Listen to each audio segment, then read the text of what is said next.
Donc on se trouve au numéro 6 de la rue de la Boucherie à Limoges, où j'ai donc installé mon atelier de dorure à la feuille.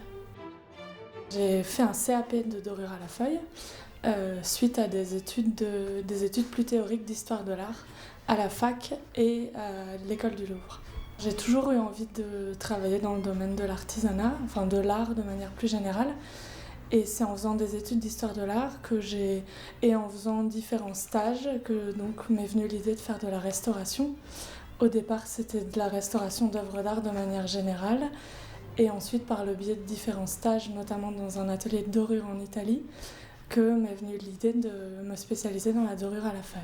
Là, j'ai été formée chez un artisan à Paris pendant 1 année complète pour pouvoir ensuite me présenter à l'examen du CAP.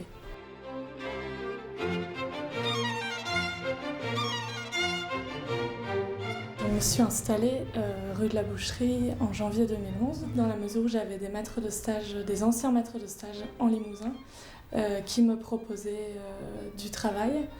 J'ai donc sauté le pas et je me suis donc installée ici, sans aucun regret.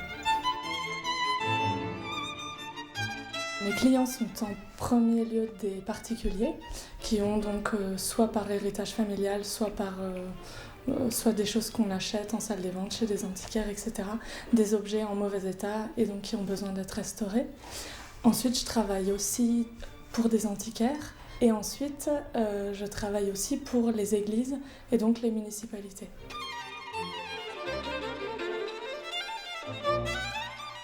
Les objets que je restaure, donc c'est principalement des cadres et des miroirs, puisque c'est les choses qu'on trouve le plus communément.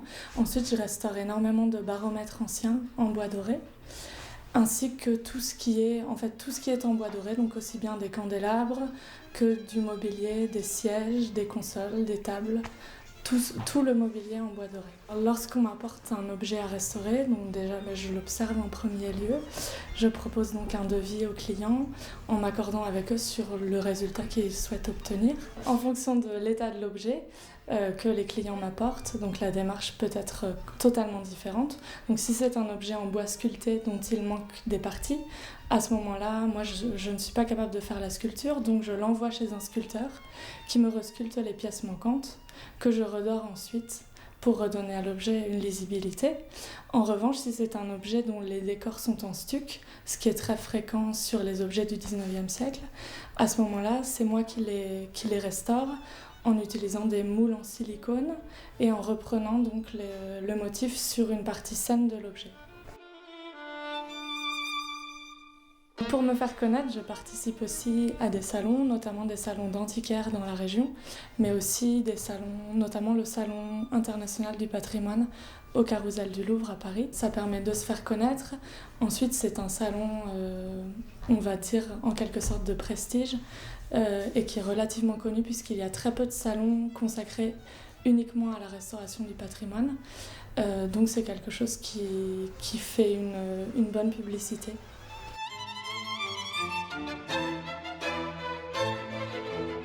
En parallèle à mon activité de restauration, j'ai aussi la possibilité de faire des créations contemporaines, soit sur commande, soit pour mon plaisir.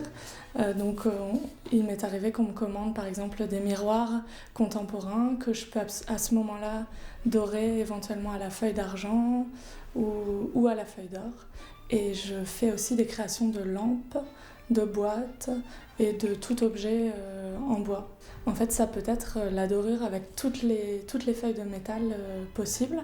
Donc, on a déjà avec l'or, en fait, on a un nuancier d'or, un petit peu comme pour la peinture, qui permet d'avoir toute une gamme de coloris très variés, qui vont de l'or blanc à l'or rouge.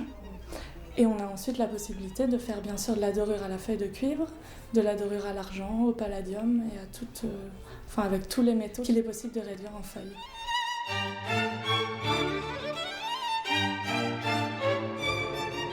Dans l'avenir, j'aimerais en effet travailler éventuellement pour les musées ou pour les monuments historiques, chose qui n'est pas encore arrivée pour le moment.